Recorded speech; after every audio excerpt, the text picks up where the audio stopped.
Good morning friends. Good morning. My self Deepak Lodhiwal, SGM education रे YouTube channel पर आप सभी का हार्दिक स्वागत है। तो हम पढ़ रहे थे इंग्लिश ग्रामर और आज हमारे टेंस का जो भाग चलने वाला है वो चलेगा 11वां भाग। तो आइए हम देखते हैं 11वां भाग। तो हमारा 11वां भाग है future perfect tense. Future continuous तक हमारा कंप्लीट हो चुका था। यदि किसी को अगर किसी भी फ्यूचर कॉन्टिन्यूस में किसी भी चीज़ को अगर मान लो कोई त्रुटि हो तो आप कमेंट्स बॉक्स में जरूर बता सकते हैं। तो आइए हम फ्यूचर परफेक्ट देखते हैं और फ्यूचर परफेक्ट की पहचान जानते हैं। तो सबसे पहले पहचान देखते हैं आइडेंटिफिकेशन। हिंदी वाक्यों में क्रिया के अंत में प्राय चुका होगा, चुकी होगी, चुके होंगे, आदि हो तो कौन सा टेंस होगा? Future perfect. बात करते हैं हेल्पिंग वर्ब की। हेल्पिंग वर्ब क्या है इसमें? Will plus have. तो विल और शैल हैव का प्रयोग कहाँ किया जाता है? यूज ऑफ हेल्पिंग वर्ब में देखते हैं आई और वी के साथ शैल हैव का प्रयोग किया जाता है। और बाकी ही see it you they way name के साथ विल हैव का प्रयोग किया जाता है। जैसे सेम पोर्शन मैंने बताया था आपको फ्यूचर सिंपल में, फ्यूचर कॉन्टिन्यूअस में और फ्यूचर परफेक्ट में भी सेम प्रोसेस ऐसे रहेगी। तो फ्यूचर सिंपल में तो केवल विल और शैल था, फ्यूचर कॉन्टिन्यूअस में बी जोड़ दिया था और फ्यूचर परफेक्ट में क्या जुड़ गया आपकी बार? Have. Use of main verb. अब इसमें देखिए कौन सी हेल्पिंग वर्ब का प्रयोग किया जाता है, सॉरी वर्ब का प्रयोग किया जाता है, वर्ब की थर्ड फॉर्म का प्रयोग किया जाता है। फॉर्मूलाज अफर्मेटिव, जैसा कि मैंने आपको सेंटेंस बताए थे उसी सेंटेंस के अकॉर्डिंग ही हमारे फॉर्मूले तैयार होते हैं और उसी फॉर्मूले के अकॉर्डिंग हमें सेंटेंस को तैयार करना है। सबसे पहले बात करते हैं अफर्मेटिव की। तो अफर्मेटिव की पहचान भी दे रखी है इसमें और सूत्र भी उस पहचान के अकॉर्डिंग बनाया गया है। तो देखिए अफर्मेटिव किससे स्टार्ट हो रहा है? Subject, helping verb will shell plus have plus verb की थर्ड फॉर्म। उसके बाद में क्या आता है? ऑब्जेक्ट, ऑब्जेक्ट के बाद में अदर, और अदर में क्या आ रहा है? Place plus time. बात करें नेगेटिव की तो नेगेटिव भी किससे स्टार्ट हो रहा है? और बाद में हेल्पिंग वर्ब विल शैल और हेल्पिंग वर्ब की तुरंत बाद क्या लगा दिया हमने? नॉट। उसके बाद में क्या आ गया? वर्ब की third form plus object plus place plus time और अंत में क्या लग जाएगा? Full stop. इंट्रोगेटिव की बात करते हैं तो इंट्रोगेटिव किससे स्टार्ट होता है? हेल्पिंग वर्ब से। तो हेल्पिंग वर्ब विल और subject plus have plus verb की third form object plus place plus time और अंत में क्या लग जाएगा? इंट्रोगेटिव नेगेटिव विल और shall plus subject plus not. तो इसमें हेल्पिंग वर्ब के तुरंत बाद नॉट लगाया था और इसमें किसके बाद नॉट लग जाएगा? सब्जेक्ट के बाद में, क्योंकि हेल्पिंग वर्ब आगे आ जाती है और सब्जेक्ट पीछे चला जाएगा। तो not plus have plus verb की third form object plus place plus time और अंत में क्या लग जाएगा? नेक्स्ट देखते हैं WH वर्ड। तो WH वर्ड प्लस विल और shall plus subject plus have plus verb की third form plus object plus place plus time. अब नेक्स्ट जो हमारा टॉपिक है ट्रांसलेशन हिंदी टू इंग्लिश। अब हिंदी टू इंग्लिश हम किसके अकॉर्डिंग काम करेंगे? फॉर्मूले के अकॉर्डिंग। तो आइए हम देखते हैं, सेंटेंस बनाते हैं हम सूत्र के अनुसार। तो कैसे बनाएंगे? सबसे पहले जो हमारा जो सेंटेंस दे रखा है, बात करते हैं अफर्मेटिव। तो अफर्मेटिव की पहचान आप जानते ही हैं। हिंदी का वाक्य है सब्जेक्ट से प्रारंभ हो, वाक्य में नहीं का प्रयोग नहीं किया गया हो और वाक्य के अंत में फुल स्टॉप हो, तो वाक्य कौन सा होगा? अफर्मेटिव। तो सब्जेक्ट से शुरू हो रहा है, मोहित, नहीं का प्रयोग नहीं किया जा रहा है और अंत में क्या आ रहा है? Full stop. तो अफर्मेटिव हो गया। और टेंस की पहचान क्या आ रही है इसके अंदर? चुका होगा। तो चुका हो गया जो सेंटेंस सॉरी पहचान हमें मिल गई। तो इसकी हेल्पिंग वर्ब क्या लगेगी? विल और शैल प्लस हैव। समझ में आ गया? यहाँ तक सेंटेंस अफर्मेटिव था। तो हमें किसके अकॉर्डिंग बनाना है? सूत्र के अकॉर्डिंग। तो सूत्र हमारा अफर्मेटिव का है क्या? मिल गया। तो अफर्मेटिव जो हमारा किससे स्टार्ट हो रहा है? सब्जेक्ट कौन होता है? कर्ता कौन होता है?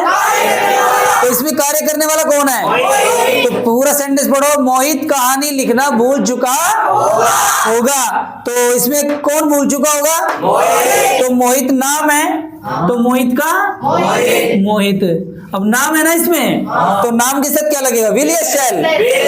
विल। आगे क्या आ गया? जैसे जैसे सूत्र मांगता जाए वैसे वैसे हमें शब्द का प्रयोग करना है। आगे क्या आ गया? वर्ब की थर्ड फॉर्म। तो वर्ब कौन सी इसके अंदर? बोलने को क्या बोलते हैं? इसमें एक बोलना भी है और एक लिखना भी है। दो वर्ब आ रही है, तो पहले लिखेगा या भूलेगा? भाई भूलना ही तो लिखा है, सॉरी लिखना ही तो भूला है वो। अगर वो उसको याद ही होता तो लिख देता, तो पहले भूला है ना वो, तो भूलने वाली चीज देखते हैं। तो भूलने को क्या बोलते हैं? फॉरगेट। तो सेकंड फॉर्म क्या हो जाएगी इसकी? फॉरगॉट। फॉरगॉट और थर्ड फॉर्म होती है फॉरगॉटन।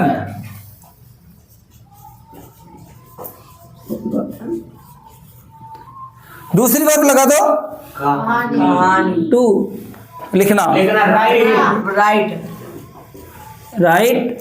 क्या लिख चुका हो? क्या लिखना भूल चुका होगा? ऑब्जेक्ट। तो स्टोरी।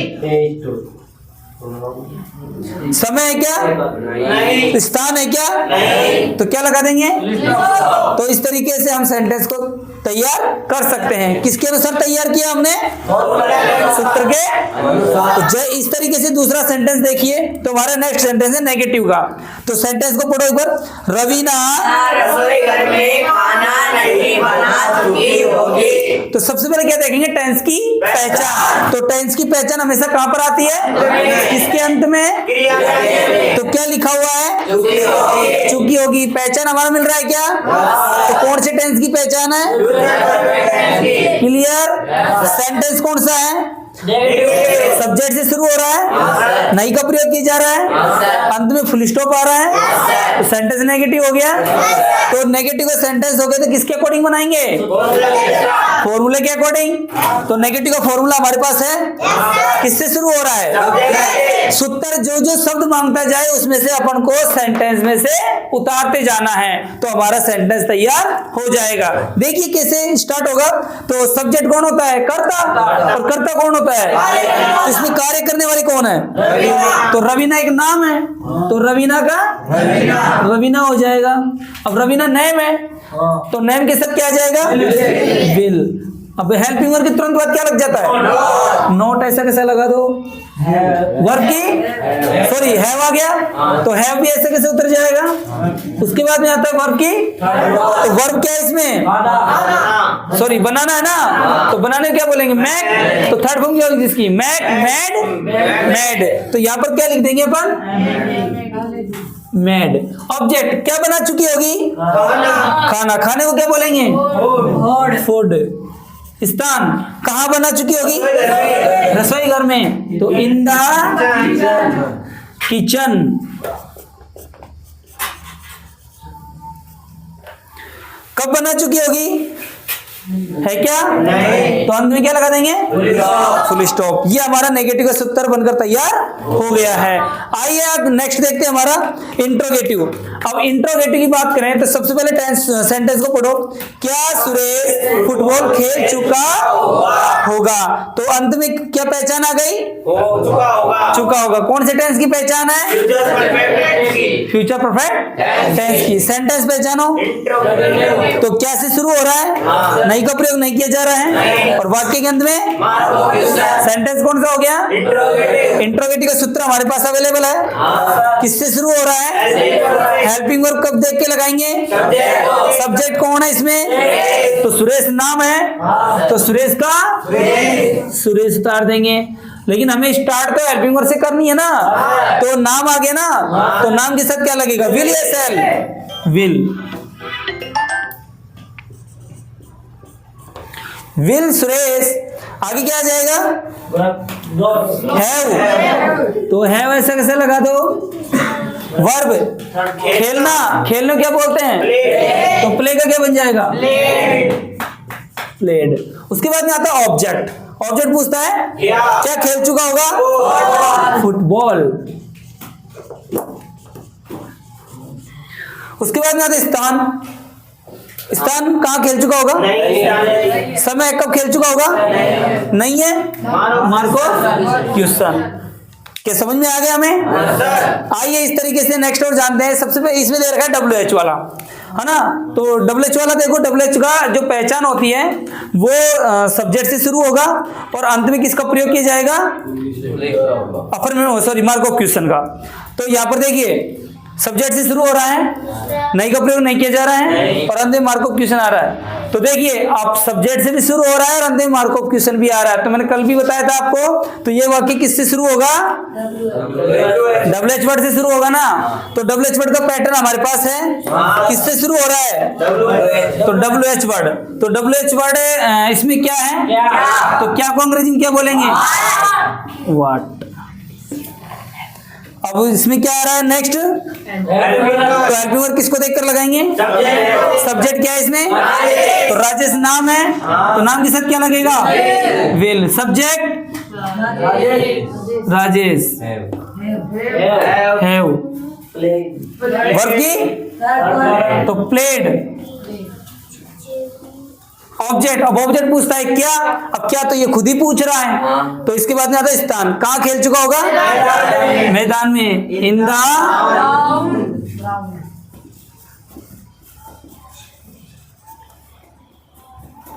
समय है क्या? Mark of. आइए नेक्स्ट देखते हैं इंट्रोगेटिव। तो इंट्रोगेटिव नेगेटिव की पहचान क्या है? क्या से शुरू हो रहा है? नहीं से, नहीं का प्रयोग किया जा रहा है और अंत में मार्क ऑफ क्वेश्चन आ रहा है। तो इंट्रोगेटिव नेगेटिव का हमारे पास फॉर्मूला है, तो करे तैयार। किससे शुरू हो रहा है? तो हेल्पिंग वर्ब क्या है? तो विल का प्रयोग होगा, सेल का प्रयोग होगा। कैसे पहचान करेंगे? सब्जेक्ट कौन है इसमें? तुमको क्या बोलेंगे? तो यू। तो यू के साथ क्या आएगा? विल।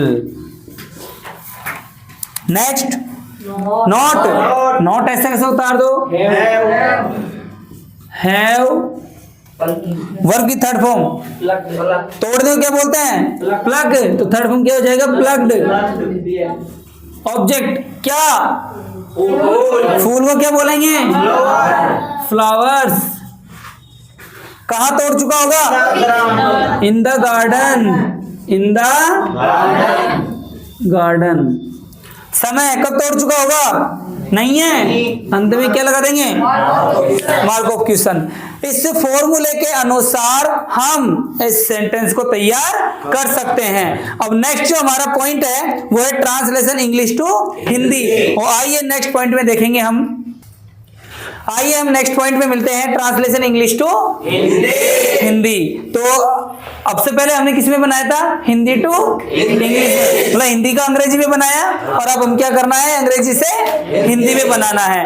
कैसे बनाना है? सबसे पहले क्या करेंगे? टेंस की पहचान। और टेंस की पहचान करेंगे तो इंग्लिश वाले सेंटेंस में जब टेंस की पहचान करना है तो क्या देखना पड़ेगा इसमें? तो हेल्पिंग वर्ब आ रही है क्या? विल हैव प्लस वर्ब की थर्ड फॉर्म मिल रहा है। कौन से टेंस की पहचान है? फ्यूचर परफेक्ट की। तो फ्यूचर परफेक्ट का हमने जैसे टेंस पहचाना तो हिंदी में इसकी पहचान क्या होगी? चुका होगा, चुकी होगी। तो अंत में हमें चुका होगा, चुकी होगी और चुके होगे लगाना है। तो कब लगेगा? क्रिया के अंत में। तो स्टार्ट करें। सेंटेंस कौन सा है? तो अफर्मेटिव किससे स्टार्ट होगा? तो सब्जेक्ट से स्टार्ट करें। सब्जेक्ट कौन है इसके अंदर? रोहन। पीछे से आ जाओ। बाजार में दूध बेच चुका होगा। बेच चुका होगा। पहचान मिल गई अपन को इसमें। अंत में फुल स्टॉप भी लगा दिया, सब्जेक्ट से भी शुरू कर दिया। नहीं का प्रयोग नहीं हो रहा है इसमें। क्लियर? इस तरीके से बना सकते हैं। तो सेंटेंस आगे आ गया नेगेटिव। तो नेगेटिव का देखें, सब्जेक्ट से शुरू हो रहा है, नॉट भी आ रहा है, अंत में फुल स्टॉप। तो इसमें टेंस की पहचान मिल रही है क्या? क्या आ रहा है? हैव।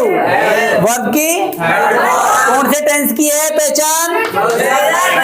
Future perfect. वही पहचान रहेगी। चुका होगा, चुकी होगी।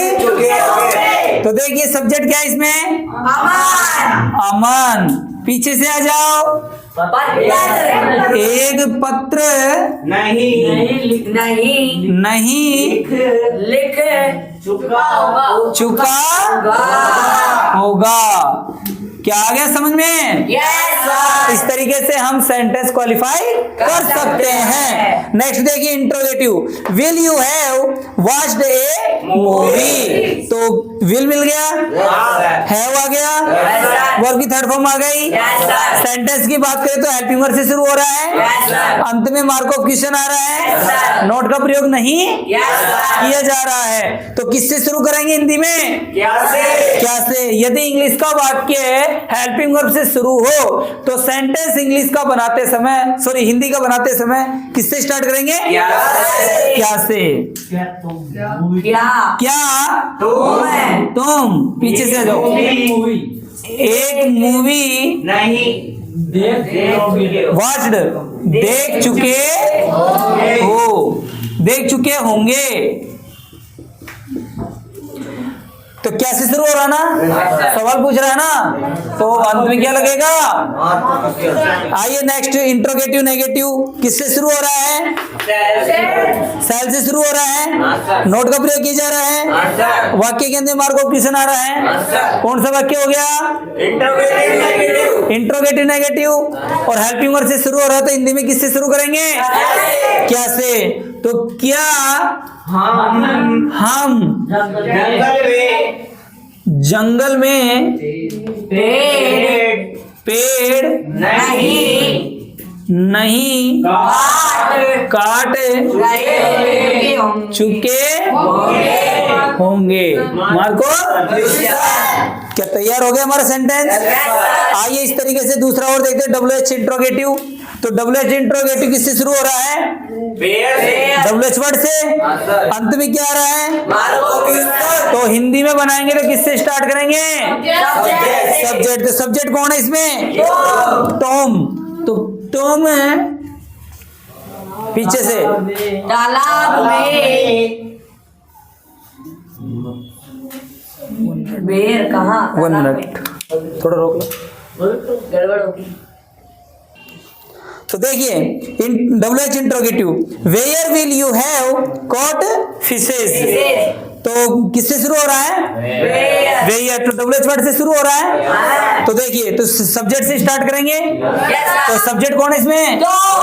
तुम। पीछे से आ जाओ। मछलियां कहाँ पकड़ चुके होंगे। क्या समझ में आ गया आपको? इंग्लिश टू हिंदी का ट्रांसलेशन इस तरीके से ट्रांसलेशन कर सकते हैं। अंग्रेजी के वाक्य हिंदी में बना सकते हैं और हिंदी के वाक्य अंग्रेजी में बना सकते हैं। समझ में आ गया सबको? तो आइए आज के लिए हमारा टॉपिक यही समाप्त होता है और नेक्स्ट टॉपिक में हम कल मिलते हैं। हमारा नेक्स्ट टॉपिक होगा फ्यूचर परफेक्ट कंटिन्यूअस। तो आइए हम कल देखते हैं। आज का टॉपिक हम यही समाप्त करते हैं। Wish you all the best and thank you.